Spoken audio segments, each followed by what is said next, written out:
تو عمران خان کی حکومت سے بڑی سادہ سی بات کی تھی کہ ہم روس سے تیل اور گندم کی خریداری کرنا چاہتے تھے، جس کے بعد کچھ طاقتیں ایسا نہیں چاہتی تھیں، اسی لیے انہوں نے ہمیں سزا دی ہے اس امپورٹڈ کو سپورٹ کر کے۔ لیکن امپورٹڈ حکومت نے آتے ہی کہا کہ عمران خان جھوٹ بول رہا ہے، نہ ہی معاہدہ ہوا نہ ہی کوئی بات ہوئی، اگر روس تیل دے تو ہم خریدنے کے لیے تیار ہیں۔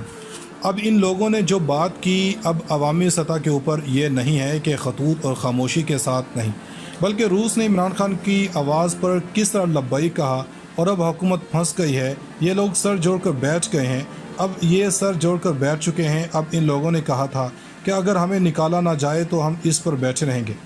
اب پھر تحریک انصاف والوں کے وارنٹ جاری ہوئے ہیں، اب اچانک سے کیا ہو گیا؟ کیا لانگ مارچ کی خبریں ہیں؟ اور پھر ایک اور خبر ہے امریکہ سے، اور وہ خبر بہت ہی خطرناک ہے۔ اور کیا ہماری حکومت نے واقعی انڈیا کو لے کر امریکہ کو بڑی یقین دہانی کروا دی ہے؟ اور اگر وہ یقین دہانی ہو گئی تو پھر آپ کشمیر سمیت دیگر معاملات کو بھول جائیں، پھر آپ سمجھیں آپ امریکہ والوں کو برداشت نہیں کر پا رہے تھے، اب انڈیا بڑی طاقت کے طور پر ہم پر لاگو ہو جائے گا۔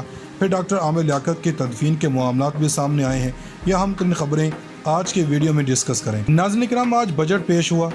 ہم آپ کے سامنے نون لیگ کے بڑے اکانومسٹ ہیں، وہ بڑے معاملات کو دیکھتے رہتے ہیں، ان کی بات کریں گے۔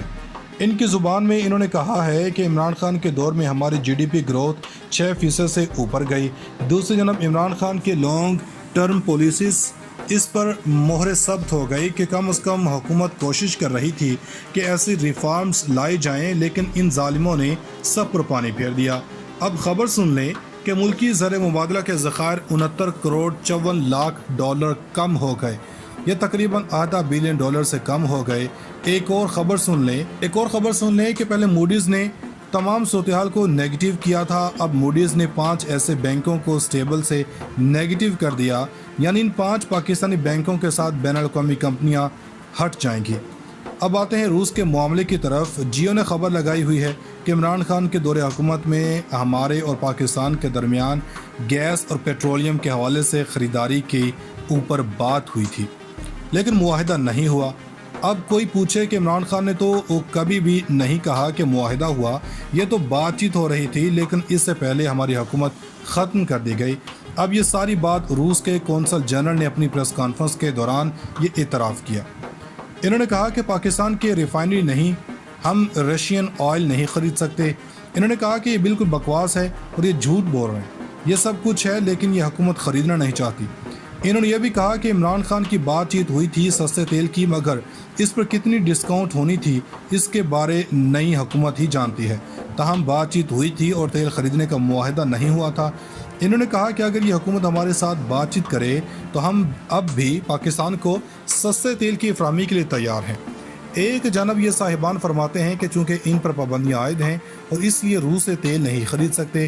اب دوسری جانب خبر سن لیں کہ پاکستان وہاں سے سستی گندم کی درآمد کے بارے میں سوچ رہا ہے، یعنی تیل نہیں خریدنا جس سے اکانومی کو فرق پڑے، لیکن گندم امپورٹ کریں اور پاکستان کی گندم ایکسپورٹ کریں۔ یہ پاکستانی کاروباری افراد کا فائدہ ہے، پاکستان کا بھٹا بٹھانا ہے۔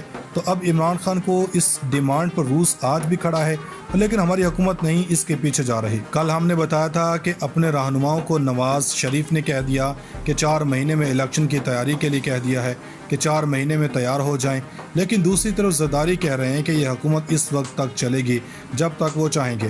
لیکن اب ضمنی الیکشن کے حوالے سے دیکھ لیں کہ اب پنجاب میں ایک سیٹ پر پیپلز پارٹی کو موقع نہیں دیا گیا، اب مختلف پارٹیوں کے سربراہوں کو عشائیہ دیا گیا، اور اس اہم ترین عشائی میں ان لوگوں نے زرداری کے گھر میں یہ سب کچھ ہوا ہے، اور بنیادی طور پر ان لوگوں نے معیشت کی بحالی کے لیے بات ہوئی ہے۔ اب عوام کو تو پتہ ہے کہ اس طرح کی میٹنگ میں ایسی بات ہوئی ہے۔ اب بات یہ ہے کہ جیسے ہی بجٹ پاس ہونا ہے، اس کے فوری بعد اس حکومت کے جانے کی طرف کام ہونا شروع ہو جائے گا۔ یہ ایسے کام کریں گے کہ ہمیں کام نہیں کرنے دیا گیا۔ اب ذرا خبر سن لیں یہ کتنے پریشان ہیں۔ کل مریم بی بی کہہ رہی تھیں کہ اب وہ لانگ مارچ کا اعلان نہیں کر رہے، اب شفقت محمود حماد اظہر کے وارنٹ جاری کر دیے گئے ہیں۔ خبر یہ ہے کہ 25 مئی کو جو توڑ پھوڑ کی گئی ہے اس کیس میں گرفتار کر لیا جائے گا۔ کر لیں گرفتار، اگر رانا ثناء اللہ نہیں دکھائی دیے تو کر لیں۔ اب خبر سن لیں کہ عبد الباسط نے اس پر بات کی ہے کہ انڈیا